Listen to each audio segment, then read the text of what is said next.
welcome back to Property Matters on Dublin South FM and on iPropertyRadio with myself, Carol Tallon. You can contact us on social media at iPropertyRadio or email hello@iPropertyRadio.com.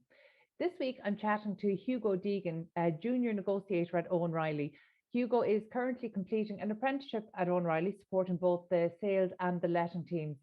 Hugo, you're very welcome. Thank you for joining us today. Thanks so much for having me on, Carol.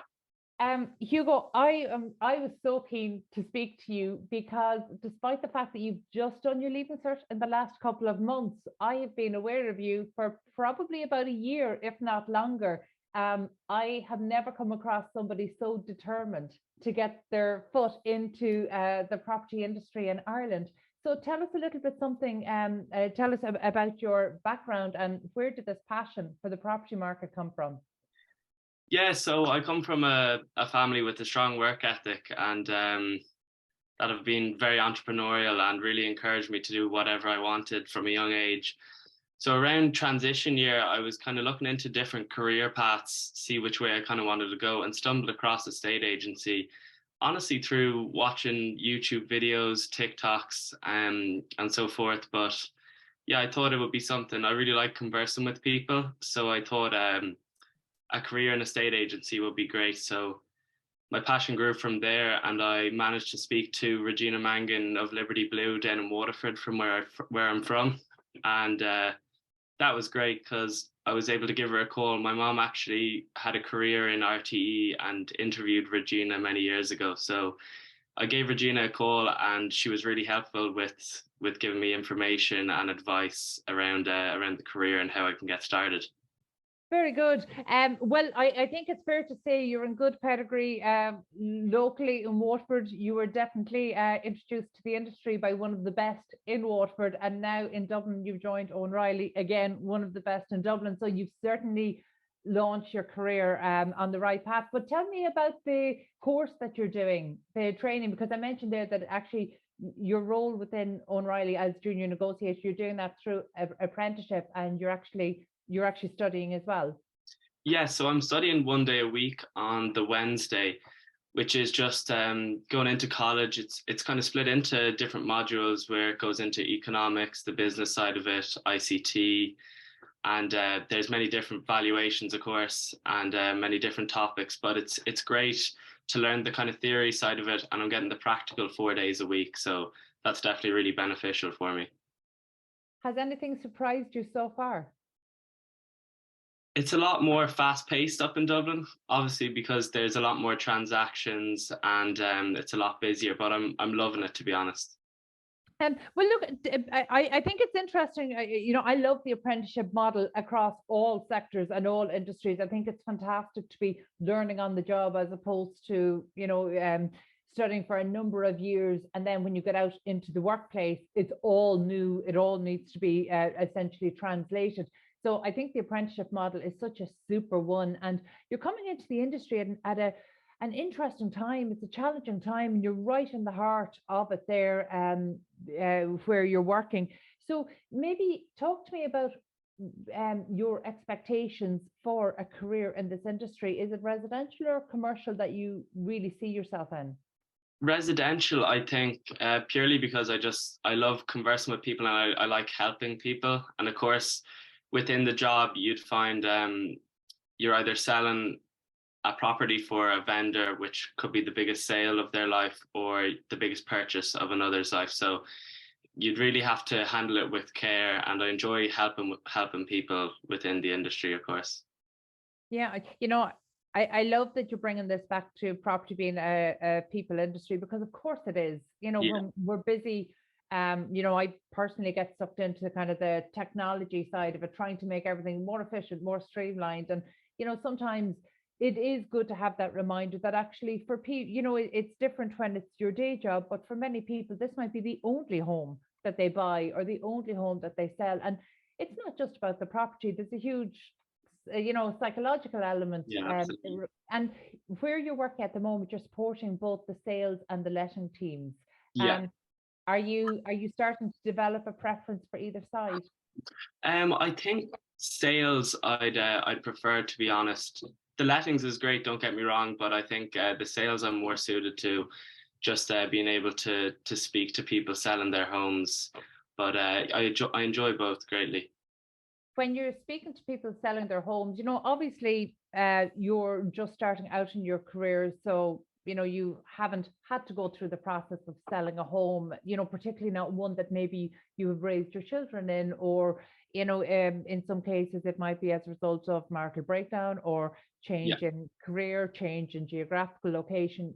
Again, there's so much. When you sit down to speak to a vendor, are you finding it? How are you able to relate to those vendors? Is this something that's coming naturally to you? Yeah, I mean, it can be difficult at times. I really have to put myself in the feet of the vendor, and but it's been great. I've been surrounded by a great team that give me great advice for, it is, as I said earlier, it could be the biggest sale or the biggest purchase. So it's definitely a great deal. But it does come fairly naturally to me, being able to understand where people are coming from, put myself in their shoes. What problems, what challenges are you seeing, maybe within the process of how we transact, how we buy and sell property in Ireland? Yeah, that's a good question. On the letting side, there's obviously the rental market in Dublin has been found to be really dysfunctional over the last few years, but that's because a lot of different factors, high taxation, landlords exiting the market because of that, and you now have the eviction ban coming in. So there's a lot of different factors that play into the rental side being so dysfunctional. Yeah, I can remember, gosh, nearly 20 years ago when I was transitioning from a background in law to property, when I was just on the periphery of the market, I could see nothing but problems. I could see nothing but challenges to be fixed, problems to be fixed, challenges to really be tackled. And, it's amazing over the years, when you're in the industry, sometimes you can be blind to those and you need the fresh eyes coming from outside. And that's why I think you coming in with a genuine passion for people and for this industry, really, my great hope is that you're part of the generation that will really address some of the entrenched problems, and maybe question and challenge some of the processes that just don't even make sense anymore.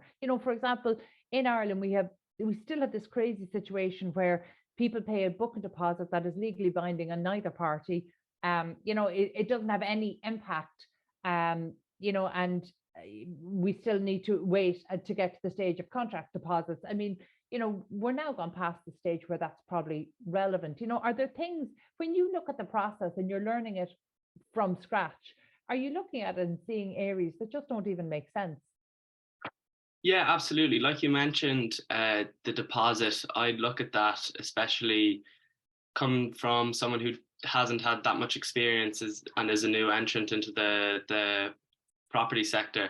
I'd look at that and be a bit confused because, yeah, as you said, it's not legally binding. You can always have that money back. So it is a bit of a waste, I believe. But of course, I should have said probably at the start, if I say anything that's incorrect or anything, I'm only new to the market. So yeah, definitely be giving me a chance, I suppose. Yeah, look, absolutely. And the thing is, you're saying that you don't have much experience, almost in a bit of an apologetic way, whereas actually I see huge value in you not being burdened with the experience, not being burdened with the how we've always done things. So actually, I'm a huge believer in people coming to a new sector, a new industry with fresh eyes. And sometimes that's people coming mid-career level, maybe from having been in a different sector and bringing that knowledge. But don't underestimate the power that fresh thinking can bring to any industry. In fact, I think, it is really not only the duty, but it's the opportunity of each new generation coming into a sector to look around and say, hey, listen, why are we doing this? That doesn't make sense. Are there other ways? Really challenge what's happening. And that's how industries get better. And, arguably, after Ireland went through the property crash, there was an opportunity to fix things that wasn't available. We could have made things better over the past 12, 13, 14 years. And arguably, we probably didn't do it. Now, more has happened since COVID. And it's really interesting that you were coming into this industry during COVID period. So in terms of, that's going to be your baseline for viewings and, for virtual tours. And you mentioned there that a lot of your learning in this industry has been around TikTok. But of course, you're in the firm that is absolutely leading the field in terms of estate agencies on TikTok. So talk to me about the social media side and reaching out to maybe a new audience. Yes, so TikTok's definitely a great way to market your business. I know Owen, my boss, is extremely active on TikTok and is the most followed TikToker in the property sector across Ireland. So TikTok does work. It does draw on business 100%, and it's an added way you can market a property, a new listing you might have. It's a great way that you can get more exposure and more eyes on the property. Yeah, it's great. It's great. Have you any exciting plans to kind of create change? Are you seeing any opportunities for change? Yeah, definitely a few things. As you mentioned, the double deposit, but I feel it's a little early on my journey to give my opinion yet. As of yet, just I wouldn't have the knowledge just to be fully known what I would change if I were to change anything. But definitely in time to come, I'll be speaking publicly about things I'd like to change 100%. Fantastic. And just back to the course that you're doing, what size is the class? So we have, I believe it's about 24 in our class, and there are three different classes. So yeah, they're quite large classes. And where is it in terms of diversity? I mean, gender-wise, male and female? Yeah, it would actually be quite female dominated. I'd say probably 65 to 70% of the class is female. Talking about ages, myself, I'd probably be the youngest in the year, but there'd be, I think, 3 or 4 other Leaving Cert students that have just finished their Leaving Cert. But you'd have the age range leading all the way up to late 40s. Amazing. So that's people coming in from other industries that are looking to change. Yeah, absolutely. Fantastic. Because look, and there's so many other facets to diversity beyond gender and age that and even technical backgrounds, that we really need to embrace in the industry. We haven't seen a huge spin towards a more diverse professional sector, but hopefully that's on the way. How long is the course? The course is 2 years, and then I'll have my full license. Excellent. And in terms of you mentioned there that part of that is economics and ICT. I have a huge interest in the area of ICT and technology. So are you being trained on any new technologies that you're excited about? And actually not too much at the moment. Really, it's just learning the laws around technology, data breaches and everything like that in college. But yeah, they said that we'll be learning kind of different platforms and how people create the platforms and easier ways to get around, say, Reapit or Acquaint, different online platforms that are used with estate agents. Very good. And before we finish up, I'd like to take a full circle there because, you talked about this being a people business, and of course it is. You might just share with us really, your ambition for how you're going to grow your career while really adding value to the people whose homes that you're being entrusted or whose investment properties that you're being entrusted with. Yeah, so it 100% is a people's business, and there's a lot of trust that needs to be in with the estate agent and the vendor, and that's really upheld through communication, I believe, and constantly, picking up the phone, ringing the vendor. It might not be a WhatsApp, might not be sufficient for the chat you're about to have, but definitely picking up the phone, communicating with your vendor, keeping that trust there. I think that's a great note to finish on. Look, the industry is certainly in safe hands. Thank you so much for taking the time to chat to us today. It's brilliant to hear the perspective of newcomers coming into the industry. And again, don't apologize for not having much experience. Remember, there's value and there's power in that.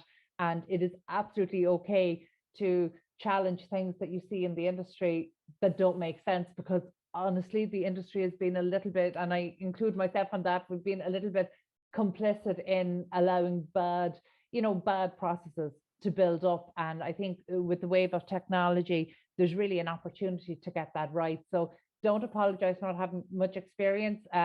Turn that into your superpower to see opportunities to really make it better for the people that we're serving. At the end of the day, this is a service industry.